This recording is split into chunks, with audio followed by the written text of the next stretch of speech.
وأشهد أن محمدًا عبده ورسوله. اللهم صل على محمد وعلى آل محمد كما صليت على إبراهيم وعلى آل إبراهيم إنك حميد مجيد.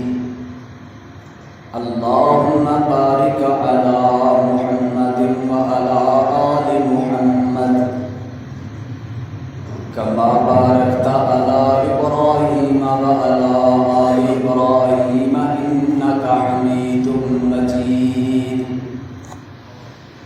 أما بعد فإن خير الحديث كتاب الله وخير الهدي هدي محمد صلى الله عليه وسلم وشر الأمور محدثاتها وكل محدثة بدعة وكل بدعة ضلالة وكل ضلالة في النار.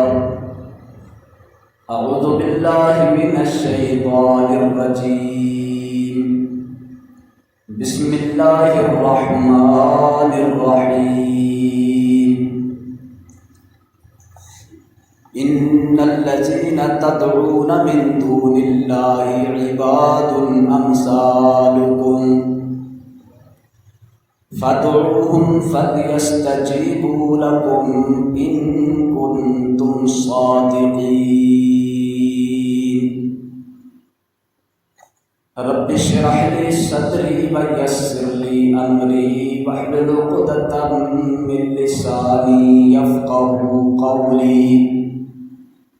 رب زدني علما رب يسر ولا تعسر وتمم بالخير.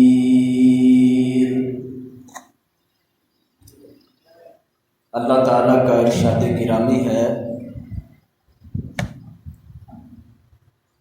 بے شک جن لوگوں کو تم پکارتے ہو اللہ کے علاوہ سے، وہ سب کے سب تمہاری جیسا طرح کے آدمی ہیں، تو ان کو پکارو. اگر تم سچے ہو تو انہیں چاہیے کہ وہ تمہاری پکار کا جواب دیں. حضرات گرامی، یہ جمعہ کا بابرکت دن، بابرکت وقت ہے، اور کائنات کی سب جگہوں اور سب مقامات سے زیادہ محبوب اور پیارا مقام، پیاری جگہ مسجد ہے. اللہ تعالیٰ کا احسان ہے کہ اس نے ہمیں نیکی کی توفیق عطا فرمائی. نیکی کی توفیق اللہ تعالیٰ کی طرف سے ہوتی ہے. انسان کی ہمت طاقت نہیں ہوتی کہ وہ خود نیکی کمائے یا برائی سے بچ سکے. نیکی کرنے پر یا نیکی کا موقع ملنے پر اللہ کا شکر ادا کرنا چاہیے اور اللہ تعالیٰ سے قبولیت کی دعا کرنی چاہیے. آج کے خطبہ جمعہ میں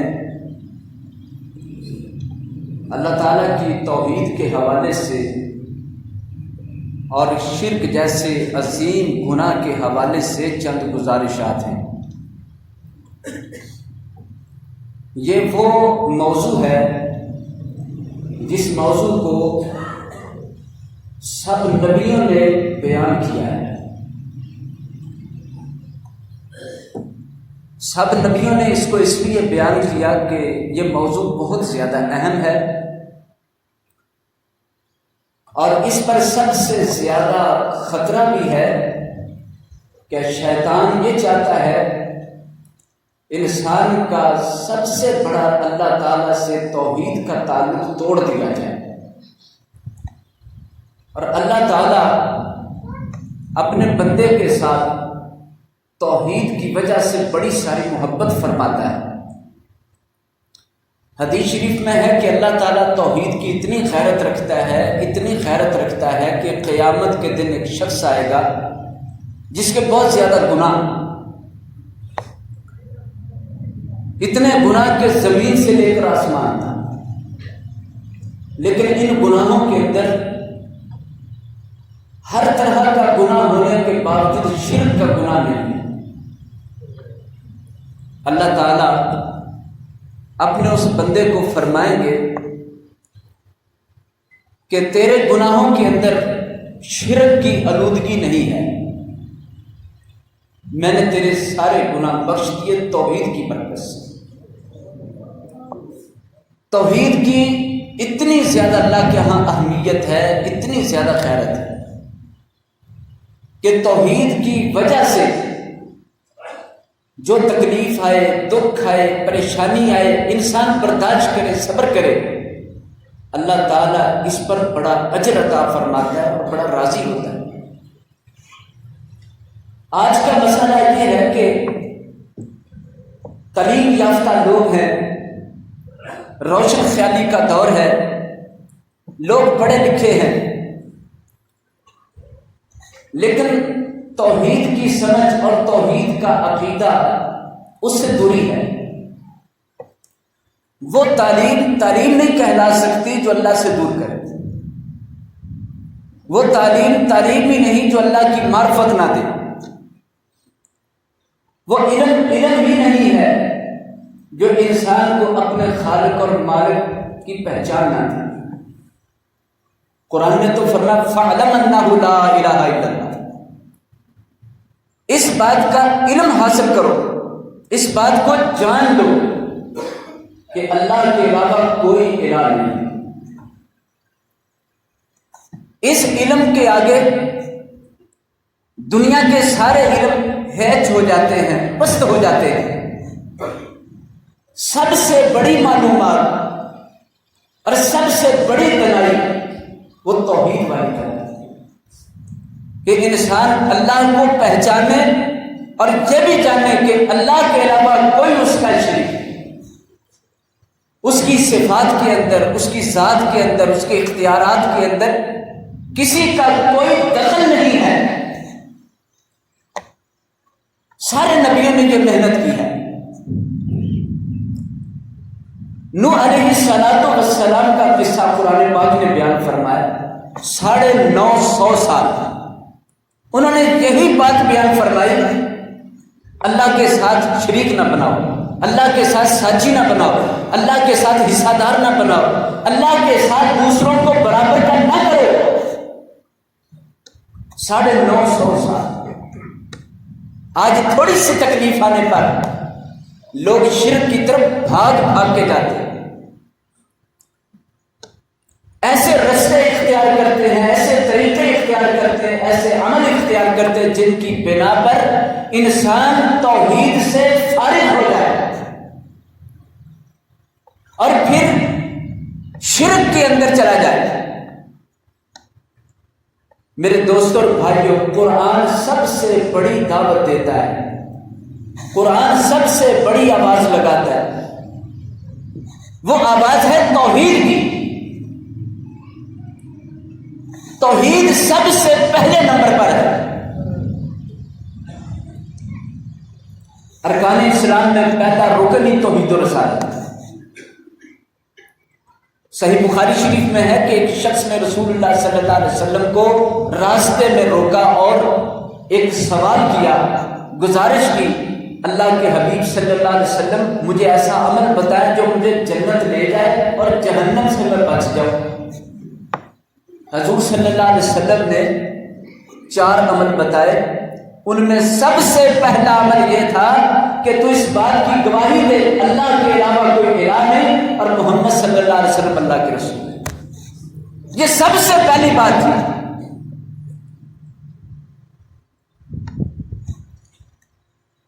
ایک صحابی عرض کرنے لگے، اللہ کے رسول صلی اللہ علیہ وسلم، اللہ تعالیٰ کا ہم پر کیا حق ہے؟ آپ صلی اللہ علیہ وسلم نے فرمایا، بندوں پر اللہ کا حق یہ ہے کہ یہ بندے اللہ تعالیٰ کی عبادت کیا کریں اور ساری زندگی کبھی اس سے شرک نہ کریں۔ یہ تو ہمارے ذمہ ہے، ہر بندے کے اوپر یہ اللہ کا حق ہے، عبادت صرف اللہ کی اور شرک نہ ہو۔ سیدنا عبداللہ بن مسعود رضی اللہ عنہ فرماتے ہیں میں نے ایک دن نبی صلی اللہ علیہ وسلم سے پوچھا ایو ذنب اکبر، سب سے بڑا گناہ کون سا؟ حضور صلی اللہ علیہ وسلم نے ارشاد فرمایا سارے گناہوں میں سب سے بڑا گناہ اللہ کے ساتھ شرک کرنا ہے۔ اس لیے کہ اللہ تعالیٰ فرماتے ہیں اللہ سب گناہوں کو چاہے تو معاف فرما دے، لیکن ان اللہ لا یغفر ان یشرک بہ، اللہ تعالیٰ شرک والے گناہ کو کبھی معاف نہیں فرمائے۔ اور قرآن میں شرک کے حوالے سے ایک بات کو بار بار دہرایا، وہ یہ ہے کہ اللہ کو چھوڑ کے اوروں کو پکارنا، مشکل میں، مصیبت میں، تنگی میں، تکلیف میں،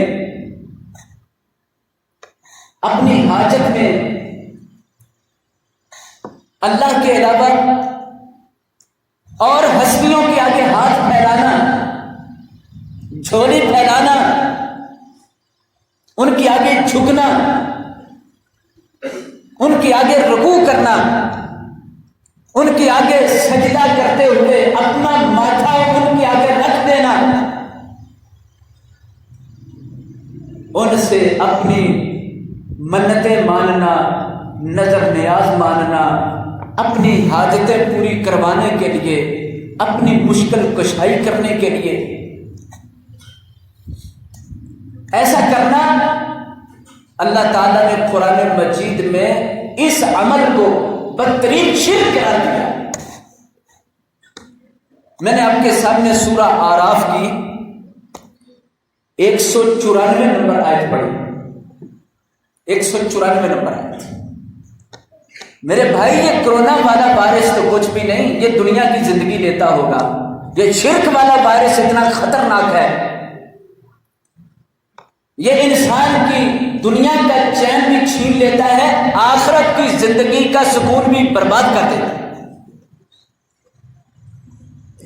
جب تک زندگی ہے تب تک اللہ کا مجرم ہے، اور اس جہان کے بعد پھر اللہ کا مجرم ہے۔ اللہ کے علاوہ کسی کو مت پکارے کہ وہ آپ کی مدد کرے، مشکل کشائی کرے، حاجت روائی کرے، بے اولادوں کو اولاد دے سکے یا بیماروں کو شفا دینے کے لیے، رزق کی تنگی ہے تو رزق مل جائے گا۔ اللہ کے علاوہ کوئی ہستی نہیں ہے۔ اللہ تعالیٰ قرآن میں فرما رہے ان الذین تدعون من دون اللہ، اللہ کے سوا جن جن کو بھی تم پکارتے ہو، آواز دیتے ہو، فریاد کرتے ہو، درخواست کرتے ہو، عباد امثالکم، وہ تم جیسے بندے ہیں، جیسے تم محتاج ہو وہ بھی ویسے محتاج ہیں، جیسے تم مصیبت میں گرفتار ہو جاتے ہو وہ بھی مصیبت میں گرفتار ہو جاتے، جیسے تم بے بس ہو جاتے ہو وہ بھی بے بس ہو جاتے، تم بندہ ہونے میں برابر ہو، وہ بھی تھک جاتے ہیں تو لیٹ جاتے ہیں، بیمار ہوتے ہیں، درد ہوتا ہے، تکلیف ہوتی ہے، زخم آتا ہے، ان کے بھی ایسے ہی مسائل ہیں جیسے تمہارے ہیں۔ تم نے بھی ایک دن دنیا چھوڑ جانی، انہوں نے بھی ایک دن دنیا چھوڑ جانی۔ اللہ تعالیٰ فرماتے عباد امثالکم، تم جیسے بندے، کسی کا نیک ہونا، کسی کا اعلیٰ ہونا، یہ اس کے لیے اللہ کے ہاں اسے فائدہ دینے والا ہے، لیکن جب بات آئی پکارنے کی، دعا کرنے کی، مدد مانگنے کی، تو فرمایا وہ تم جیسے ہیں۔ بعض مشکلیں تو ایسی ہوتی ہیں کہ کہ ایک شخص بیمار ہو جاتا ہے، دوسرے کے پاس اختیار بھی ہے، دولت بھی ہے، طاقت بھی ہے، وہ آپ کی بیماری ختم نہیں کر سکتا۔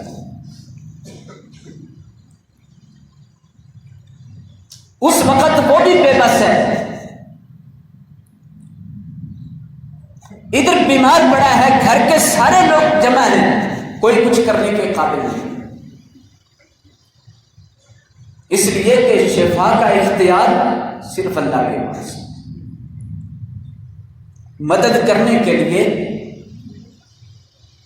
تعاون کرنے کے لیے کوئی اس کو دوا دارو کر سکتا ہے، خدمت کر سکتا ہے، کھانا دے سکتا ہے، جب وہ بیمار ہو تو یہ اس کے لیے ایسا کر سکتا ہے، یہ آپس میں ایک دوسرے کے لیے تعاون کر سکتے ہیں، لیکن فیصلے کی طاقت تو اللہ کے پاس ہے۔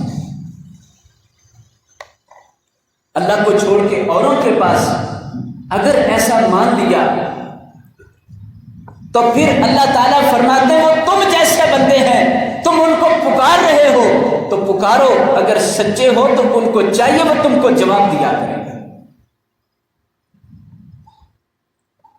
جو نیک لوگ قبروں میں چلے گئے، جب تک حیات تھے تو تم جیسے، جب وفات پا گئے تو میرے بھائی کو تم جیسے بھی نہیں رہے۔ جس کے پاس زندگی ہے اس کے پاس اختیار ہے، جب چاہے ہاتھ اٹھائے، جب چاہے نیچے رکھ لے، جب چاہے کھڑا ہو جائے، جب چاہے بیٹھ جائے۔ لیکن جب انسان وفات پاتا ہے اس وقت اس کے پاس ٹانگیں اور قدم تو موجود ہے، کھڑا نہیں ہو سکتا، ہاتھ موجود ہے، اپنے ہاتھ سے اپنے جسم پر سے مکھی نہیں اٹھا سکتا، اپنے کپڑے نہیں اتار سکتا، خود کھڑا ہو کے نہا نہیں سکتا، آخری غسل نہیں کر سکتا۔ زندگی کے اندر وہ بھی آپ کی طرح تھے، زندگی کے بعد اب کتنے سارے اختیار ختم ہو گئے، آنکھیں ہیں کھولنے کی طاقت نہیں، کان ہے سننے کی اب صلاحیت نہیں، زبان ہے بولنے کی کوئی طاقت ہی نہیں رہی،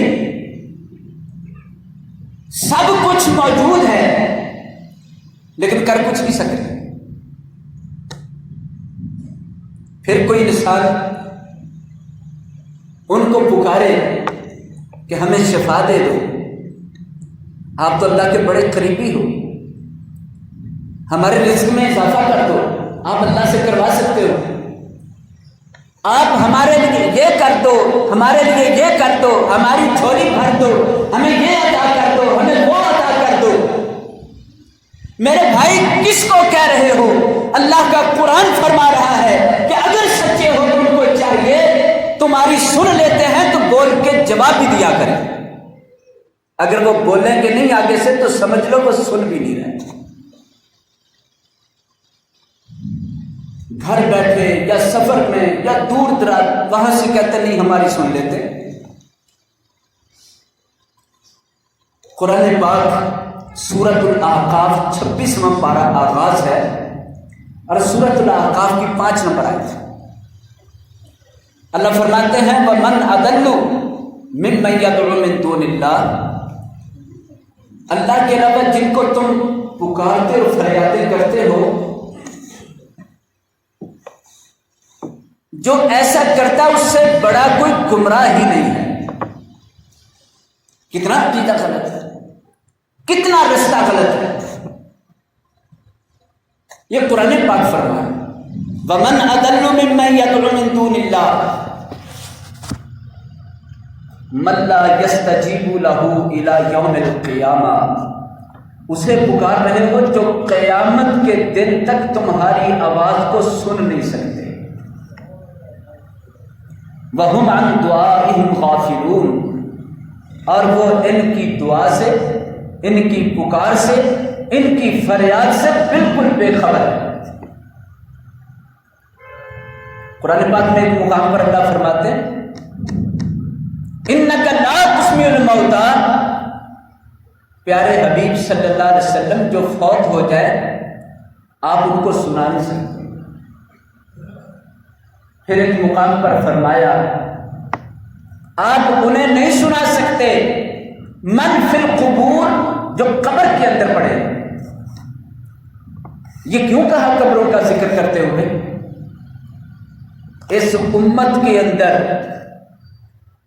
شرک کا سب سے زیادہ زور قبر پرستی پر ہے۔ قبر والا سنتا ہے، قبر والا یہ کر دیتا ہے، قبر والا وہ دے دیتا ہے، قبر والا اولادیں دیتا ہے، یہ قبر والی ہستی بہت اعلیٰ ہے۔ پیغمبر سے بڑھ کر تو کوئی نہیں، پیغمبر سے بڑھ کر کوئی ہستی نہیں، پیغمبر سے بڑھ کر کسی کی کوئی قبر عظمت والی نہیں ہے۔ کیا حضور صلی اللہ علیہ وسلم نے اپنے صحابہ کی قبروں کے متعلق اس طرح کی کوئی رہنمائی فرمائی؟ میرے دوستوں اور بھائیوں، جب انسان فوت ہو جاتا ہے تو اس کے بعد وہ کسی طرح کا زندہ لوگوں کی طرح اختیار نہیں رکھتا۔ اللہ تعالیٰ فرماتے وہ تم جیسے ہیں اور وہ تمہاری پکار کو نہیں سن سکتے، قیامت تک نہیں سن سکتے۔ ایک اور مقام پر سورۃ الحج اللہ تعالیٰ ارشاد فرماتے ہیں یا ایھا الناس ضرب مثل فاستمعوا لہ، اے لوگوں تمہارے لیے ایک مثال بیان کی جاتی ہے جسے دھیان سے سنو، فاستمعوا، دھیان سے سنو۔ ان الذین تدعون من دون اللہ، جنہیں تم اللہ کے علاوہ پکارتے ہو۔ اللہ تعالیٰ نے یہ نہیں فرمایا کہ جن برے لوگوں کو پکارتے ہو کہ برے لوگ نہیں تمہاری سنیں گے، نیک سن لیں گے۔ بالکل عام ضابطہ، اللہ کے علاوہ جن جن کو بھی پکارتے ہو، لَن يَخْلُقُوا ذُبَابًا، وہ ایک مکھی بھی پیدا نہیں کر سکتے۔ وَإِن يَسْلُبْهُمُ الذُّبَابُ شَيْئًا، اگر مکھی ان کے کھانے میں سے ایک ذرہ اٹھا کے لے جائے، لا يَسْتَنقِذُوهُ، وہ اس سے ایک ذرہ بھی اپنا واپس لینے کی طاقت نہیں رکھتے۔ ضعف الطالب والمطلوب، مانگنے والا اور جس سے مانگ رہا دونوں ہی کمزور ترین ہیں۔ حضرات گرامی، اللہ تعالیٰ نے اس گناہ کو بہت بڑا گناہ قرار دیا ہے۔ اس گناہ کو شرک کہا جاتا ہے۔ جب انسان نماز میں کھڑا ہوتا ہے تو نماز کے اندر اللہ سے ایک عہد کرتا ہے، اللہ کے سامنے پاک صاف ہو کر قبلہ رخ ہو کر ہاتھ باندھ کر وعدہ کرتا ہے ایاک نعبد و ایاک نستعین، اے باری تعالیٰ ہم صرف اور صرف تیری عبادت کریں گے، اور جب مدد مانگنے کا وقت آئے گا تو صرف اور صرف تجھ ہی سے مدد مانگیں گے۔ یہ کتنا بڑا اقرار ہے، کتنا بڑا عہد ہے، کتنا بڑا وعدہ ہے۔ دن میں 5 بار اللہ کے گھر آ کر قبلہ رخ ہو کر ہر رکعت کے اندر باوضو ہو کر وعدہ کرتا ہے کہ مدد صرف تجھی سے مانگے۔ پیغمبروں نے مدد صرف اللہ سے مانگی، کسی پیغمبر نے اپنے سے پچھلے پیغمبر سے مدد نہیں مانگی۔ بڑی بڑی مشکلیں آئیں، مصیبتیں آئیں، ضرورتیں آئیں، حاجتیں آئیں، لیکن انہوں نے اللہ کے سوا کسی سے نہیں مانگا۔ حضرت یونس علیہ السلام ایک بڑی مشکل میں پھنس گئے، مچھلی کے پیٹ میں چلے، مشہور واقعہ ہے۔ کچھ سمجھ نہیں آ رہی کون سی جگہ ہے، کیا معاملہ ہے، کیسے نکلنا ہے، کیا کرنا ہے۔ لوگوں نبیوں پر بھی مشکل آ جائے تو اپنی مشکل آپ نہیں ڈال سکتے۔ یہاں تو کہتے ہیں کہ نہیں، بزرگ دوسروں کی ڈال دیتے، بزرگ اپنی نہیں ڈال سکتا۔ قرآن یہ بیان کر رہا ہے کہ یونس علیہ السلام جو اللہ کے پیغمبر ہیں، ان پر مشکل آئی، وہ اپنی آپ مشکل نہیں ڈال سکے، انہوں نے مچھلی کے پیٹ کے اندر اللہ کو پکارا، فنادیٰ فی الظلمات، مچھلی کے اندر بڑے اندھیرے تھے، اندھیروں کے اندر پیغمبر نے آواز لگائی،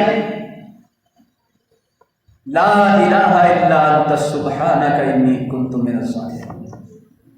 یہ پیغمبر کہہ رہا ہے اللہ تیرے علاوہ کوئی نہیں جو میری مشکل حل کرے۔ حل تو کیا کرنا، کوئی جانتا ہی نہیں میں کہاں پڑا ہوا، میں خود نہیں جانتا میں کہاں پھنسا ہوا۔ پیغمبر خود نہیں جان رہا کہ یہ کون سی جگہ میں آ گیا، اندھیروں کے اندر پکار رہا ہے۔ حضرت زکریہ علیہ السلام، اللہ نے اولاد نہیں دی تھی، شدید ترین بڑھاپا، اللہ سے دعا کرتے ہوئے فرمانے لگے اے باری تعالیٰ میرے بال سفید ہو گئے، ہڈیاں کمزور ہو گئی، عمر بڑی زیادہ ہے، لیکن میں تیرے سامنے التجا کرتا ہوں، مجھے تنہا نہ رکھ، مجھے اولاد دے دے۔ رب تعالیٰ نے بعد بیوی سے جناب زکریا علیہ السلام کو بیٹا عطا فرمایا۔ پیغمبر ساری زندگی اللہ سے ہی مانگتا رہا، آج اولاد مانگنے کے لیے اللہ کا در چھوڑ کر درباروں پر مزاروں پر حاضری۔ قرآن تو یہ تعلیم نہیں دیتا میرے بھائی، یہ دربار مزار سے بھی آگے کام نکل گیا ہے۔ دربار مزار پر جو ایک درخت اور بوٹا لگا ہوتا ہے نا، لوگ اس درخت سے مانگنے لگ جاتے ہیں، یہ بابا جی کا درخت ہے، وہاں سے کوئی نالی گزر رہی ہو اس پر شروع ہو جاتے ہیں۔ پہلے ہم مثال سنتے تھے چھت پر چڑھنے کے لیے سیڑھی چاہیے، تو پھر چھت پر بندہ چلا جاتا۔ تو میرے بھائی جو بندہ سیڑھی پاس کھڑا ہو کے کہے اے سیڑھی چھت پر سے مجھے بستر لا دے، چھت پر میرا کمبل پڑا وہ لا دے، تو کتنی بڑی جہالت ہوگی کہ اب تو چھت بھی انہوں نے چھوڑ دی، اب لوگوں نے چھت بھی چھوڑی، وہ مثالوں میں جو سیڑھی تھی سیڑھی کو پکارنا شروع کر دیا۔ پیغمبر اولاد مانگتا ہے تو اللہ سے، اسی طرح اللہ تعالیٰ نے ابراہیم علیہ السلام کی مثال دی۔ یہ قرآن کے سارے واقعات ہیں۔ آگ میں ڈالا جانے لگا، فرشتے آ کر کہنے لگے ہم آئیں مدد کو، ابراہیم علیہ السلام نے فرمایا اللہ نے بھیجا یا خود آئے؟ ہم خود آئے۔ کہا اگر خود آئے ہو تو چلے جاؤ، میرا رب میری مدد کرے گا، میں اس کو پکار رہا ہوں۔ ابراہیم علیہ السلام کو آگ میں ڈالا جانے لگا تو فرمانے لگے حسبی اللہ، اے میرے مالک تو مجھے کافی ہے۔ یہ ایک جملہ ہی تھا، آگ میں ڈال دیے گئے، کوئی سوچ بھی نہیں سکتا تھا کہ وہ بچ جائے گا، لیکن ابراہیم علیہ السلام کا ایک بال بھی نہیں چلا۔ اللہ سے دعا ہے اللہ تعالی ہمیں قرآن و سنت کے مطابق عقیدہ بنانے کی توفیق عطا فرمائے۔ کوئی مشکل آئے، کوئی مصیبت آئے، کوئی تنگی آئے تو ہم سب سے پہلے اللہ کے سامنے اپنا سر سجدے میں رکھ دیں۔ کسی کے پاس جانے سے پہلے ہم اللہ کے سامنے آہوزاری کریں تو یقیناً اللہ تعالیٰ راضی بھی ہوگا، خوش بھی ہوگا، ہماری مشکلات کو ٹال بھی دے گا۔ اللہ تعالیٰ توفیق عطا فرمائے۔